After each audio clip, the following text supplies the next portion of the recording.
नमस्कार and welcome to math platform. कल का जो वीडियो लेक्चर था रियल नंबर्स में, उसमें हमने सीखा था कि जो रियल नंबर्स हैं या इरेशनल नंबर्स हैं उनको रियल लाइन पर किस तरीके से प्लॉट करते हैं। मतलब कल जो है हमने सीखा था how to plot root n when n belongs to n. आज का जो वीडियो लेक्चर है उसमें हम लोग सीखेंगे how to plot root x when x belongs to r plus. मतलब रूट एक्स को किस तरीके से प्लॉट किया जाता है जब एक्स की value real positive real numbers में से कुछ भी हो सकती है। अच्छा, तो ज्यादा टाइम वेस्ट ना करते हुए सीधे मैं टॉपिक पे बढ़ लेता हूँ आगे। और मैं क्या करता हूँ, एक स्ट्रेट लाइन ड्रॉ कर लेता हूँ इस चीज को, मतलब रूट एक्स को रियल लाइन पर प्लॉट करने के लिए। सबसे पहले तो मैं एक स्ट्रेट लाइन ड्रॉ कर लेता हूँ। अब इस स्ट्रेट लाइन पर मैं एक फिक्स पॉइंट ए मानता हूँ और इस ए से मेजर करके रूट इस ए से मेजर करके इस एक्स के बराबर डिस्टेंस पर एक अनोदर पॉइंट में बी मान लेता हूँ। मतलब ए से बी तक की जो डिस्टेंस है वो है हमारे पास एक्स। अच्छा, अब बी से 1 यूनिट लेंथ आगे मैं एक अनोदर पॉइंट सी मान लेता हूँ। अब मैं ए सी का हाफ कर देता हूँ और इस लाइन पर उस पॉइंट को मार्क कर लेता हूँ। मान लो यहाँ पर ये जो पॉइंट है ओ, यहाँ पर AC का जो हाफ है वो एग्जिस्ट करता है। तो AC का हाफ बनेगा हमारे पास x प्लस 1/2, x प्लस 1/2। अब हम लोग क्या करते हैं, इस O को सेंटर मानकर और OA को रेडियस मानकर, O is centre and OA is radius. O को सेंटर मानेंगे और OA को रेडियस मानेंगे और एक आर्क जो है वो ड्रॉ कर लेंगे इस तरीके से। इतनी परफेक्ट तो नहीं बनी होगी बट फिर भी कोशिश करिए कि बन जाए। अच्छा, अब हम लोग क्या करेंगे, ये जो बी है इस पर एक परपेंडिकुलर लाइन ड्रॉ करेंगे और ये जो परपेंडिकुलर लाइन इस आर्क को जहां भी कट करेगी, मान लो इसने कट किया टी पॉइंट पर, तो ये जो बीटी लेंथ है इसकी वैल्यू रूट एक्स होगी। अच्छा, अब हम इसको ज्योमेट्रिकली प्रूफ और कर देते हैं। इसकी वैल्यू हमने रूट एक्स के बराबर कैसे बताई है। अच्छा, लेकिन उससे पहले हम लोग क्या करते हैं, उससे पहले हम लोग एक बार इस प्रोसीजर को दोबारा से समझ लेते हैं हमने किया क्या है। एक बार थोड़ा सा चलो इरेज नहीं करते हैं, फिर दिक्कत हो जाएगी। नहीं समझने में मेरे हिसाब से दिख गया होगा आपको। चलो अब दोबारा से बता देते हैं हम लोग क्या किया हमने। देखो मैंने क्या किया है, नीचे दोबारा से एक्सप्लेन कर देता हूँ। मैंने किया है, एक स्ट्रेट लाइन ली है। स्ट्रेट लाइन लेने के बाद उस पे एक पॉइंट ए मानना है। इस ए पॉइंट से मेजर करके और एक्स डिस्टेंस पे एक अनोदर पॉइंट बी मानना है। इस बी पॉइंट से 1 यूनिट दूरी पर एक अनोदर पॉइंट सी मानना है। अब मैंने ए सी का हाफ किया है और इस लाइन पर एक पॉइंट ओ को प्लॉट कर लिया है। अच्छा, उसके बाद ओ ए को जो मैं मतलब ओ ए रेडियस मान के और ओ को सेंटर मान के, ओ ए को रेडियस मानेंगे और ओ को सेंटर मानेंगे और एक सर्किल ड्रॉ कर लेंगे। अच्छा, अब बी पे एक परपेंडिकुलर लाइन ड्रॉ करेंगे और ये इस आर्क को जहां पे भी कट करेगी, परपेंडिकुलर लाइन है, मान लिया ये डी पर कट कर रही है, तो जो बी डी लेंथ है इसकी वैल्यू रूट एक्स के बराबर बताइए मैंने। अच्छा, इसको अब हम लोग प्रूफ कर रहे हैं कि ये जो है ये वैल्यू रूट एक्स के बराबर कैसे है। तो देखो इसको समझते हैं, इसकी वैल्यू रूट एक्स के बराबर कैसे है। देखो अगर मैं निकालना चाहूं ओबी, तो ओबी मेरे पास कितना होगा ओबी की वैल्यू अगर मैं देखूं तो मैं बता सकता हूं ओबी बराबर ओसी माइनस बीसी। ऐसा लिख सकता हूं मैं ओबी को, ओबी बराबर ओसी माइनस बीसी। अच्छा, ओसी की जो टोटल लेंथ है वो है मेरे पास x plus one upon two. अच्छा, उसके बाद मैं बीसी की लेंथ लिखूं तो ये मेरे पास वन है। और इसको अगर मैं सोल्व करूं तो मेरे पास जो ओबी है उसकी वैल्यू आती है x minus one upon to. इसको कैलकुलेट करके देख लेना आप लोग। यहाँ से एक्स बाई टू तो अलग हो जाएगा, अलग अलग करें तो वन बाई टू अलग हो जाएगा। वन बाई टू में से वन जाएगा तो वन बाई टू बचेगा माइनस का, एक्स बाई टू पहले था। दोनों को क्लब करके हम लोग x minus one upon to लिख सकते हैं। मतलब जो मेरे पास ओबी लेंथ आई, चलो मार्कर दूसरा यूज कर लेते हैं। एक मिनट, मार्कर ये वाला ले लेते, मैं ओबी बता रहा हूँ अब। ओबी ओबी की जो वैल्यू है मेरे पास वो है एक्स माइनस वन अपॉन। अच्छा, इसी तरीके से अगर मैं आप लोगों को बोलूं कि मेरे पास ओडी की लेंथ कितनी है तो वो भी आप बता सकते हो। क्यों? क्योंकि ओडी जो है वो रेडियस ऑफ सर्किल है, और ओडी की जो वैल्यू है, ओडी की जो वैल्यू है ओडी बराबर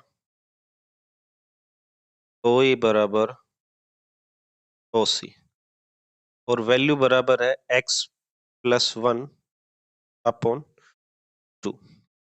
अच्छा, अब ये जो अपने पास ट्राइंगल है O B D, triangle O B D is a right angle triangle.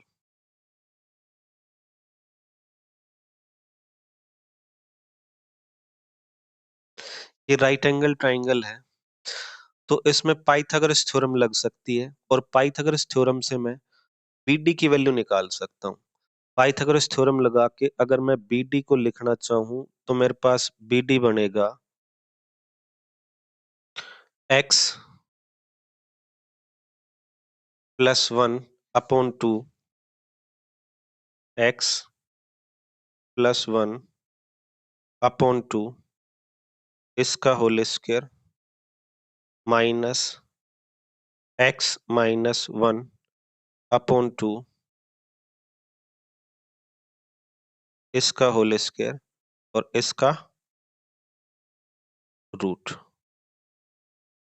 अच्छा, दोनों में एक बट दो है तो एक बट दो को मैं बाहर ले सकता हूँ रूट से, और अंदर मेरे पास बन जाएगा एक्स प्लस वन इसका whole square minus x minus one इसका होल स्क्वायर। प्रॉपर्टी है, अगर इसको डायरेक्टली लिखना चाहो तो ये बनेगा प्रॉपर्टी से half into double of one into x. और इसको सोल्व करके मैं अंदर से एक दो बार, मतलब दो बार ले सकता हूँ। चार बन गया अंदर तो दो आ जाएगा बाहर, टू अपॉन टू बन जाएगा, और रूट एक्स अंदर रहा, ये कैंसिल आउट हो जाएगा। इसकी वैल्यू रूट एक्स के बराबर आ जाएगी। अच्छा, अब हमने क्या किया, रूट एक्स निकाल लिया। यहाँ पे भी मैंने रूट एक्स लिख रखा है ऊपर वाले डायग्राम में, मतलब जो बी डी की वैल्यू है वो रूट एक्स के बराबर है। अब जो बी डी है इसको स्केल से मेजर करके हम लोग बता सकते हैं कि इस लेंथ को हम रूट एक्स बोलेंगे। अच्छा, अगर हम लोग प्लॉट करना चाहें रियल लाइन पर रूट एक्स को, तो हम लोग क्या करेंगे, ये जो बी पॉइंट है ना, यहाँ पर तो हम लोग मानेंगे जीरो, ऊपर ही कर लेते हैं, यानी कि इस बी पॉइंट पर तो हम जीरो मानेंगे। यहाँ पर तो मेरे पास 0 है। और क्या करेंगे, इस BD को रेडियस लेके एक सर्किल ड्रॉ कर देंगे। BD को लेके एक सर्किल या एक आर्क ड्रॉ कर देंगे, और ये आर्क इस लाइन को जहां पर भी कट करेगी, मान लिया कट किया E पॉइंट पर, तो जो OE है उसकी वैल्यू ये जो √x है इसके बराबर आ जाएगी। अच्छा, ये जो मैकेनिज्म है ये आप पहले वाले क्वेश्चंस में भी यूज कर सकते हो। क्यों? क्योंकि ये सारे पॉजिटिव रियल नंबर्स के लिए अप्लाई होती है, और जो पहले वाली मैकेनिज्म थी वो केवल नेचुरल नंबर्स के लिए अप्लाई होती है, तो इसको आप वहां पे भी यूज कर सकते हो। अच्छा, उसके बाद अब अगर मैं इस x को मानूं, तो इस x को मैं इस रियल लाइन पर -x डिस्टेंस पर डिनोट कर सकता हूं। मतलब ये यहाँ पर -x डिस्टेंस, सॉरी, मतलब इस A पॉइंट को -x डिस्टेंस पर मैं कंक्लूड कर सकता हूं। तो इस तरीके से आप लोग प्लॉट कर सकते हो किसी भी पॉजिटिव रियल नंबर को ऑन ए नंबर लाइन या रियल लाइन। अच्छा, अब इसकी कोई थ्योरी वगैरह नहीं है, मैं सीधा सीधा आप लोगों को एक एग्जाम्पल करवा देता हूँ। और एग्जाम्पल ले लेते हैं हम लोग। एग्जाम्पल में हम लोग लेते हैं √3.5। इसको हमें प्लॉट करना है रियल लाइन पर। तो √3.5 को, अच्छा ये क्वेश्चन है, पूरा नहीं लिखा है। क्यों? क्योंकि मैंने आपको पहले एक मेथड करवा दिया, ये अल्टरनेटिव मेथड मान लेना। और इससे भी आप लोग पहले वाले जो क्वेश्चन है उनको प्रूफ कर सकते हो। √2 √1 का जो रिप्रेजेंटेशन है उनको आप लोग कर सकते हो अच्छे तरीके से। सही से नहीं आई बट फिर भी देख लेते हैं एक बार, इसको स्केल से साफ कर देते हैं। इसमें ये समस्या है, ये गायब नहीं होता है। 1 मिनट।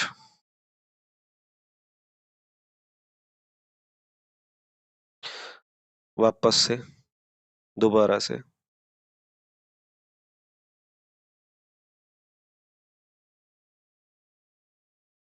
अच्छा, अब हम लोग प्लॉट कर रहे हैं किसको, √3.5 को प्लॉट कर रहे हैं। तो इसको प्लॉट करने के लिए हम लोग क्या मानेंगे, वही एक कांस्टेंट पॉइंट मानेंगे जिसको हम नाम देंगे ए। और ये ए जो है -3.5 पर सिचुएटेड है, मैं ऐसा मान के चलता हूँ, -3.5। ठीक है। उसके बाद एक पॉइंट मानेंगे बी, और बी जो है मैं मान के चल रहा हूँ ये 0 पर सिचुएटेड है। और ए से बी तक की जो डिस्टेंस है इसको मैं मान के चल रहा हूँ 3.5। डिस्टेंस तो पॉजिटिव होती है। अच्छा, एक अनोदर पॉइंट लेंगे अब सी, जिसको हम मानेंगे ये 1 यूनिट पर है। ठीक है। अच्छा, अब हम क्या करेंगे, हाफ करेंगे इस AC का। AC का हाफ आया मान लो यहाँ पे, इसको हम लोग मानेंगे D पॉइंट। ये पॉइंट हो गया हमारा D पॉइंट। ज्यादा मेंशन नहीं करूंगा भाई इसमें, नहीं तो फिर दिक्कत हो जाएगी। अच्छा, अब ये जो D पॉइंट है AC का हाफ हो गया। अब हम लोग क्या करेंगे, ये जो AD है इसको रेडियस मानेंगे और D को सेंटर मान के एक आर्क ड्रॉ कर देंगे।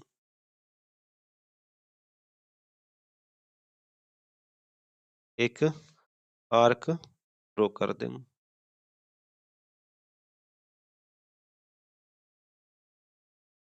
अच्छा, अब ये जो B पॉइंट था यहाँ पे एक परपेंडिकुलर लाइन और ड्रॉ करेंगे। ये इस आर्क को जहां पर काटेगी वहां पर ये जो लेंथ है 3.5 हो जाएगी। कैलकुलेशन मैंने पहले बता दी उसमें, तो अब मैं नहीं बता रहा हूँ वापस से कैलकुलेशन, आप अपनी कैलकुलेशन खुद से कर सकते। और रिप्रेजेंट करने का तरीका यही रहेगा। थ्योरी वगैरह आप लोग अगर डायग्राम से कुछ लिख सको तो लिख लेना, नहीं पीछे वाले से, जो पिछले वाला मेथड था उससे देख के लिख सकते हो आप लोग। अच्छा, अब जो है नेक्स्ट टॉपिक हम एक बार ले लेते हैं। नेक्स्ट टॉपिक है हमारे पास, कलर चेंज कर लेते हैं। नेक्स्ट टॉपिक का नाम है rationalization of denominators.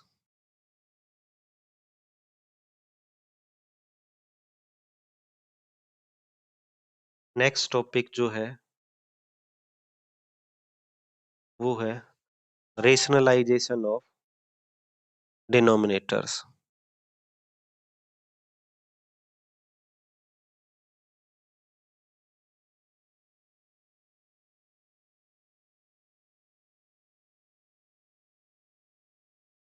Denominator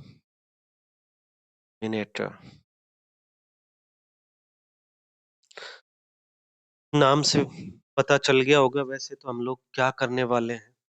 देखो बेसिक से स्टार्ट करेंगे हम लोग। वैसे बेसिक दे नहीं रखा है इसमें, लेकिन बट फिर भी हम लोग बेसिक से स्टार्ट करेंगे और रेशनलाइजेशन क्यों करते हैं वो भी बताएंगे हम। ठीक है, देखो मेरे पास एक नंबर है 1/√2। अच्छा, अब मैं आपसे ये बोलता हूँ कि इस नंबर को रियल लाइन पे शो करो, कहाँ पे है, रियल लाइन पे प्लॉट करके दिखाओ। तो ये जो टास्क है ये थोड़ा डिफिकल्ट है। डिफिकल्ट क्यों है? क्योंकि मेरे पास अगर मैं इसको लिखूं तो ये ऐसा लिखा जाएगा, मतलब एक में 1.414 का भाग देना है और इसको कैलकुलेट करना थोड़ा डिफिकल्ट है। मैं ये नहीं कहूंगा कि कैलकुलेट नहीं कर सकते हैं, बट डिफिकल्ट है। ठीक है। अच्छा, तो हम लोग क्या करते हैं, देखो मैं एक चीज देखता हूँ, मेरे पास ये जो डिनोमिनेटर है इसमें √2 है, इसकी वजह से मेरे को थोड़ी प्रॉब्लम हो रही है। अगर डिनोमिनेटर में √2 के बजाय कोई रेशनल नंबर होता तो शायद से मेरे को इतनी दिक्कत ना होती, तब ये आराम से प्लॉट हो जाता। तो मैं क्या करूंगा, डिनोमिनेटर में इस √2 को गायब करके और एक कोई रेशनल नंबर ले आऊंगा। अगर मैं ऐसा कर पाता हूं किसी तरीके से तो शायद से जो नंबर आए उसको प्लॉट करना रियल लाइन पर आसान हो। और यही हमारा आज का टॉपिक है, रेशनलाइजेशन ऑफ डिनोमिनेटर। अभी मैंने आप लोगों को बताया है कि जो डिनोमिनेटर है उसमें एक रेशनल नंबर लेके आना है। मतलब इस टेक्निक का यूज करके हम लोग बेसिकली करने क्या वाले हैं, जो डिनोमिनेटर है ना उसमें एक रेशनल नंबर लाने वाले हैं इरेशनल नंबर की जगह पे। ठीक है, तो जो इरेशनलिटी का पार्ट है उसको फ्रैक्शन से कंप्लीटली गायब तो नहीं कर सकते, लेकिन डिनोमिनेटर से गायब कर सकते हैं। कैसे करेंगे देखो, मैं इसी की बात कर लेता हूं। अगर मैं √2 को 1/√2 को √2 से ऊपर नीचे मल्टीप्लाई कर दूं तो मेरे पास ऊपर तो √2 हो जाएगा और नीचे 2 बन जाएगा। अब शायद से इस नंबर को रियल लाइन पे प्लॉट करना थोड़ा आसान है।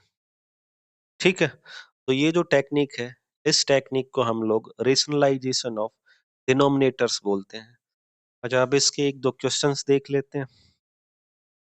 देखो, अगर मेरे पास लिखा है डिनोमिनेटर में a+√b, तो इसका रेशनलाइजेशन मैं कैसे करूंगा वो देखते हैं। इसका रेशनलाइजेशन करने के लिए हमें इसको a-√b से ऊपर नीचे, मतलब न्यूमरेटर और डिनोमिनेटर को a-√b से मल्टीप्लाई करना पड़ेगा।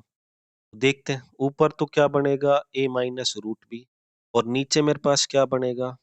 अगर देखो मैं इसको ध्यान से देखूं तो ये मेरे पास इस तरीके का फॉर्मेट हो गया, और ये फॉर्मेट गुणा में हो तो मैं एल्जेब्रिक आइडेंटिटी x² - y² लिख सकता।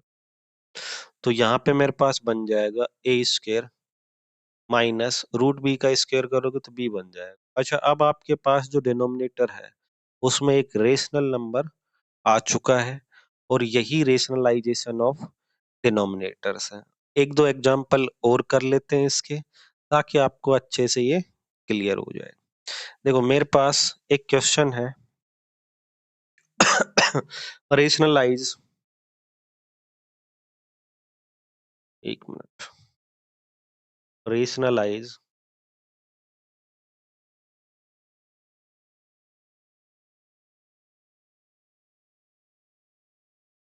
रेशनलाइज द डिनोमिनेटर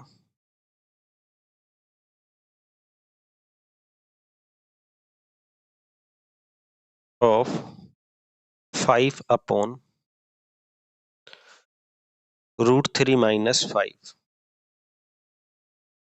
√3 माइनस √5 है, सॉरी। इसके डिनोमिनेटर को रेशनलाइज करना है, तो मैं आपको कंप्लीट टेक्निक लिखवा देता हूँ। अगर इस तरीके का क्वेश्चन आए तो आपको पेपर में आंसर कैसे लिखना है, आंसर राइटिंग यहाँ पे, तो उसी को सिखा देते हैं हम लोग। कैसे करेंगे, देखो मैं सॉल्यूशन लिखता हूँ यहाँ पे। सॉल्यूशन में मैं क्या करता हूँ, एक बार जो मेरे पास क्वेश्चन है उसको लिख लेता हूँ, √3 माइनस √5। अच्छा, अब हम लोग क्या करने वाले हैं, न्यूमरेटर और डिनोमिनेटर को मल्टीप्लाई करेंगे। किससे, √3 प्लस 5 से। Multiplying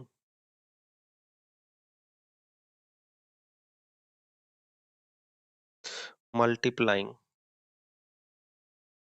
numerator and denominator by √3 plus √5। अच्छा, ऐसा करने पर हमारे पास ऊपर तो बन जाएगा √3 प्लस √5 और नीचे मेरे पास बन जाएगा √3 माइनस √5 इंटू √3 प्लस √5। इसको आगे और सोल्व करें हम लोग, तो मेरे पास ऊपर तो सेम रहेगा, बराबर चलता रहेगा, बराबर √3 प्लस √5 और नीचे मेरे पास बन जाएगा √3 का स्क्वायर 3 और √5 का स्क्वायर 5। अच्छा, तो मेरे पास सोल्व होके आएगा 5/-2 और ऊपर मेरे पास बचेगा √3 प्लस √5। ये इसका रेशनलाइजेशन हो चुका है, ठीक है।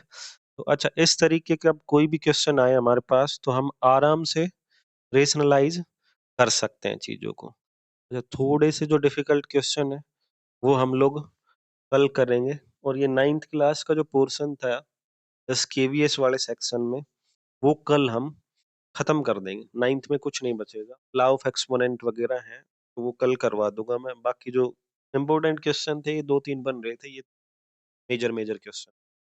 अब कुछ नॉर्मल बचा है तो वो कल कर लेंगे। तब तक के लिए आप ध्यान रखें अपना और चैनल को सब्सक्राइब करें। Thank you.